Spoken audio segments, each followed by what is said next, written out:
सन 1922 में एक 23 साल का लड़का द सीसिल होटल को घूर रहा था। यह लड़का इस होटल में जॉब करना चाहता था, लेकिन गार्ड ने उनके हुलिये को देखकर होटल के अंदर भी नहीं जाने दिया। उस समय किसी ने सपने में भी नहीं सोचा होगा कि आने वाले समय में यह लड़का इस होटल को तो खरीदेगा ही, साथ में बड़े बड़े होटल्स की चेन का मालिक भी बनेगा। दोस्तों, यह कहानी है ओबेरॉय होटल के मालिक मोहन सिंह ओबेरॉय की। इनका जन्म 1998 में पंजाब में हुआ। हालांकि उस समय इंडिया और पाकिस्तान का बंटवारा नहीं हुआ था। 6 महीने की आयु में ही इनके पिता की मृत्यु हो जाती है। 16 साल की आयु में इन्होंने डीएवी कॉलेज ज्वाइन किया।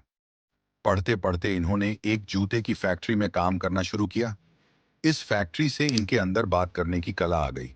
इन्होंने इस कंपनी में काम को बारीकी से सीखते हुए धीरे धीरे मैनेजर की पोस्ट तक जॉब की। इनको अभी लगा ही था कि लाइफ अब धीरे धीरे अच्छे ट्रैक की तरफ जा रही है, लेकिन गॉड को कुछ और ही मंजूर था। 1919 में भारत में रोलेट एक्ट के लिए हंगामा शुरू हो गया, जिसके कारण सभी बिजनेस पर बहुत बड़ा इफेक्ट पड़ा। इसी कारण मोहन की जॉब भी चली गई। इसी दौरान उनकी शादी हो जाती है तथा उनकी एक बेटी भी हो जाती है। अब काम ढूंढना इनके लिए और भी जरूरी हो जाता है। बेरोजगारी से तंग आकर मोहन शिमला आ जाते हैं। शिमला में ठंड होने के कारण ब्रिटिश हाई ऑफिशियल लोग यहां अपनी छुट्टियां बिताने आते थे। शिमला में मोहन ने एक कंपनी में इंटरव्यू दिया, परंतु दुर्भाग्यवश रिजेक्ट हो गए। परेशान मोहन चलते चलते सीसिल होटल के सामने से गुजरते हैं, तो वहां पर उन्होंने बड़े बड़े ऑफिशियल लोगों को देखा और उन्होंने उसी दिन ठान लिया कि वह जब तक शिमला छोड़कर नहीं जाएंगे, जब तक उन्हें सीसिल होटल में जॉब नहीं मिल जाएगी। यह देखने के लिए कि अंदर कैसे क्या होता है, उन्होंने होटल की तरफ अपने कदम बढ़ाए, परंतु गार्ड ने उनका हुलिया देखकर अंदर जाने से मना कर दिया। किंतु मोहन जी ठहरे, थोड़े जिद्दी आदमी। उन्होंने होटल के मैनेजर का बाहर वेट किया और जैसे ही मैनेजर आए, उनसे कॉन्फिडेंटली जॉब के लिए बातचीत की। इनकी बातचीत इतनी इफेक्टिव थी कि अगले ही दिन से इन्हें 50 रुपये प्रति माह की नौकरी इसी होटल में मिल गई। मोहन के प्रभावी कामों को देखते हुए इन्हें गेस्ट क्लर्क बना दिया गया। मोहन होटल में आए अमीर व्यक्तियों को बहुत डीपली ऑब्जर्व करते थे। इसी बीच इस होटल के मैनेजर क्लार्क ने अपना होटल खोल लिया, जिसका नाम द क्लार्क होटल था। मोहन का प्रभावी काम देखते हुए क्लार्क ने इनको एक पार्टनर के रूप में ऑफर दिया। मोहन अब आधे होटल का मालिक बन चुका था, तो रिस्पॉन्सिबिलिटी भी ज्यादा थी। इसलिए उसने अपने पर्सनल कांटेक्ट से गवर्नमेंट ऑफिशियल्स को वह सर्विस दी जो दूसरे होटल नहीं दे रहे थे। इसी कारण होटल की ऑक्यूपेंसी 80 से 90% तक बढ़ जाती है। लेकिन भगवान को कुछ और ही मंजूर था। अब क्लार्क की वाइफ की तबीयत बहुत ज्यादा खराब हो जाती है। इसलिए क्लार्क सोच रहे होते हैं कि होटल को 20,000 रुपए में बेचकर वह अपने घर इंग्लैंड चले जाएंगे।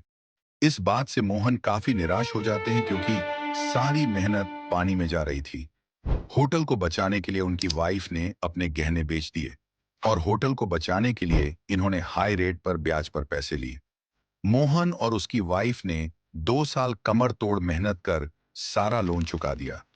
लोन चुकाने के बाद अब बारी थी एक बड़ा एम्पायर खड़ा करने की। इसी दौरान कोलकाता का द ग्रैंड होटल लीज पर अवेलेबल था। ये कोलकाता का पहला ऐसा होटल था जिसमें लिफ्ट थी।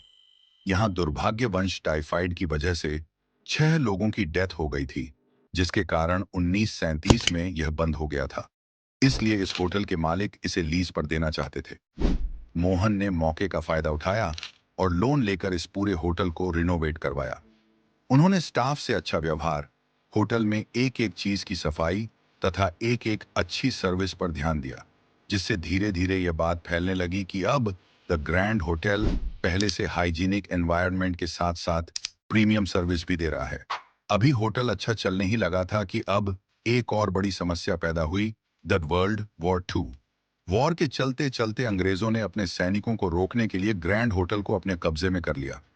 मोहन ने होटल में इतना बड़ा लॉस होते देखकर दिमाग से काम लिया और आर्मी जनरल को समझाया कि यदि आप खुद से अपने सैनिकों की देखभाल करेंगे तो लगभग 15 रुपये प्रति सोल्जर खर्च होगा। आप मुझे केवल 10 रुपये प्रति सोल्जर दीजिए, मैं सब मैनेज करूंगा। मोहन ने इतना कॉन्फिडेंट होकर बोला कि डील फाइनल हो गई। अब एक बड़ा चैलेंज था कि 10 रुपये में भी प्रॉफिट निकालना है। तो मोहन ने आर्मी के लिए सारी जो लग्जरी चीजें थीं उन्हें हटाकर बेसिक चीजें लगा दी। इस होटल में आर्मी के 4,000 सैनिक रुके, जिससे डेली के 40,000 रुपए का रेवेन्यू इकट्ठा होता था। अच्छी स्ट्रेटजी बनाकर मोहन 1945 तक करोड़ों रुपए कमा चुके थे। अब इनकी नजर थी पूरे भारत पर। Associate hotel of India AHI hotel की एक चैन थी, जिसके अंदर शिमला के 8 लग्जरियस होटल आते थे।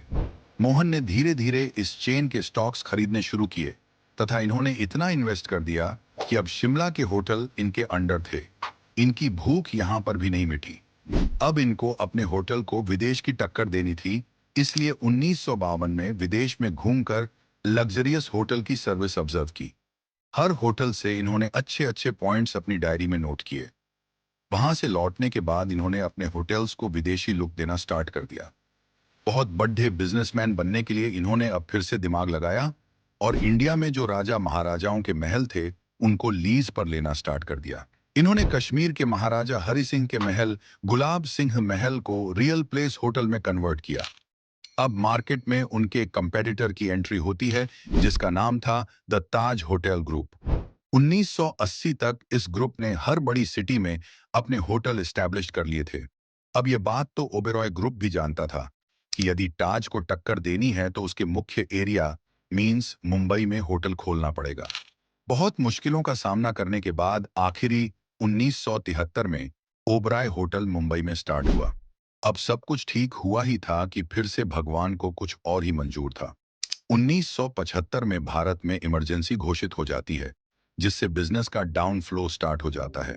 इमरजेंसी लगने के कारण लोगों ने ट्रैवल करना छोड़ दिया।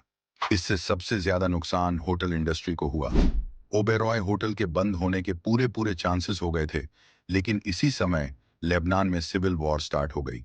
यूएई के मिलियनर्स और बिलियनर्स जो पहले बिजनेस के लिए लेबनान कंट्री में जाते थे, वे वॉर के कारण मुंबई आने लगे।